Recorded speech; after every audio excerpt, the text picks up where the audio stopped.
Ethan Cole stood under the soft glow of the restaurant's entrance lights, wondering for the 10th time why he had agreed to come. He wasn't the kind of man who belonged in a place like this, where the valet's gloves cost more than his entire week's earnings. But the message he'd received earlier kept replaying in his mind, tugging at something hopeful inside him. Someone wanted to meet him. Someone perfect for him, according to the sender. After years of working long hours in a small repair shop, covered in dust and oil, the idea of being wanted felt unfamiliar, yet strangely comforting. But the moment he stepped inside, that comfort shattered. People turned. Eyes lingered. Some whispered behind their menus, their expressions a mix of confusion and amusement. Ethan felt it immediately. He wasn't here by chance. Someone had arranged this. Someone who expected him to show up looking out of place. He almost turned around, ready to walk back out into the night and forget this ever happened, when the doors behind him opened again. A woman walked in, elegant, composed, wearing a pale blue dress that drifted like water around her. But it was the little boy beside her, clutching her hand, who froze the entire room. The child's eyes lit up when he saw Ethan, as if he recognized him somehow. "Mom, is that him?" the boy whispered. The woman followed her son's gaze. Their eyes met, hers calm and curious, his uncertain and searching. And in that brief moment, Ethan felt the entire night change. The prank wasn't going the way its planners expected. Not anymore. Ethan didn't know what to say as the little boy approached him, tiny shoes tapping confidently against the marble floor. The child stopped right in front of him, tilting his head with a sincerity that disarmed everyone watching. "Mom says we're meeting someone kind tonight," he said softly. "Are you kind?" Ethan crouched without thinking, meeting the boy at eye level. "I try to be," he replied, and the boy's smile widened as if he had just confirmed something important. The woman finally reached them, amusement flickering in her eyes as she watched her son cling to Ethan's sleeve. "I'm Ava," she said gently. "And this is Liam. I hope he's not overwhelming you. He's very trusting." Ethan straightened, suddenly aware of Ava's grace, her warm composure, the way she seemed unaffected by the stares circling them. At a corner table, a group of young men fidgeted restlessly, their surprise unmistakable. Their plan had expected laughter, mockery, maybe even a dramatic exit. What they hadn't expected was a child running into Ethan's arms, or Ava smiling at him like he belonged here. One of them pulled out his phone, whispering urgently, frustration creeping into his voice. Ava noticed, her gaze sharpening. Something wasn't right and she sensed it instantly. "Ethan," she said softly, "did you agree to come here because someone arranged it for you?" He hesitated, embarrassment tightening his throat. But before he could answer, Liam tugged his hand again and whispered, "Mom likes people with gentle eyes." For the first time that night, Ethan felt something shift, like he wasn't the one being judged anymore. Like the truth was about to surface, and he wouldn't be standing alone when it did. Ava's question lingered in the air, and Ethan felt every heartbeat echo in his chest. He didn't want to admit the truth, not here, surrounded by people waiting for him to slip.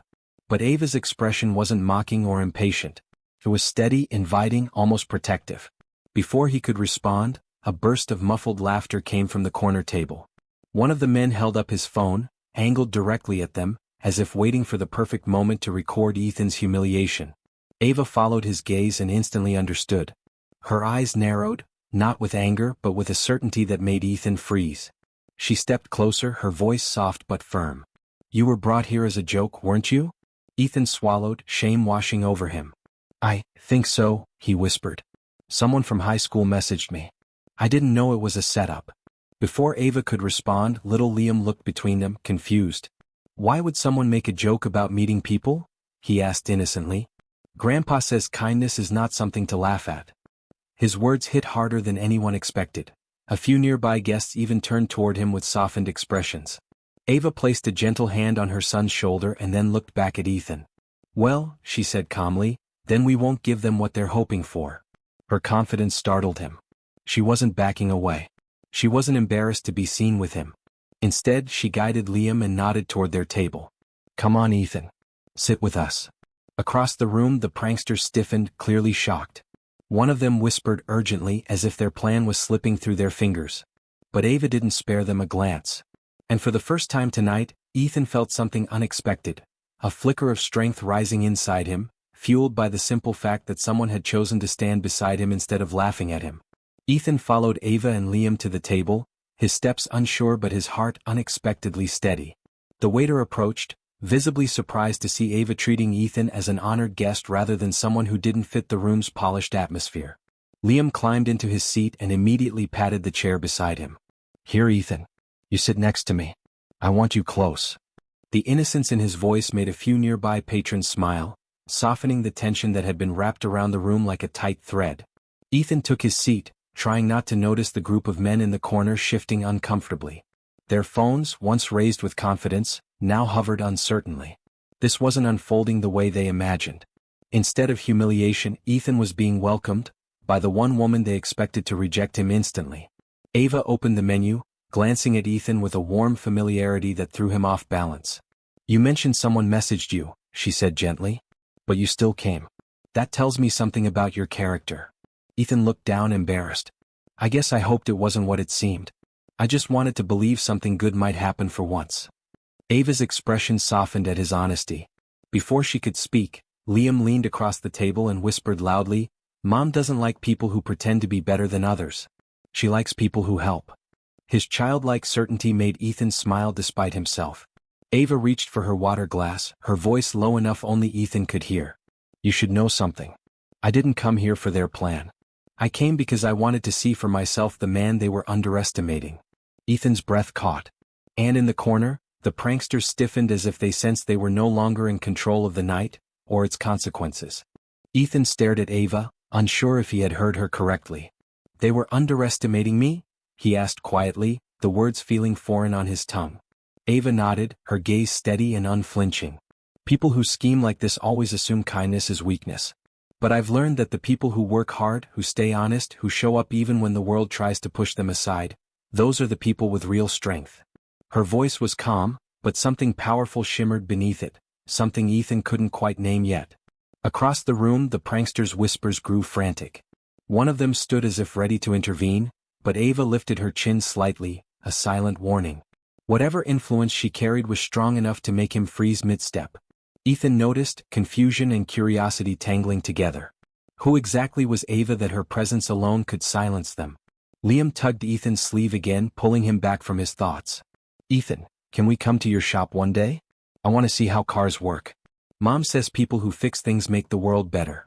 Ethan blinked, surprised by how deeply the simple request touched him. "Of course," he said softly. "Anytime you want." Ava smiled, and there was no hesitation in it. "He means that," she said to her son before turning back to Ethan. "And I appreciate people who keep their word." Her tone carried a warmth that made Ethan feel seen, really seen in a way he wasn't used to. But the moment felt fragile, like the calm before a storm he didn't yet understand. And from the way the pranksters huddled together, shifting anxiously, it was clear the night wasn't finished with them. Something was coming. Something that would change everything.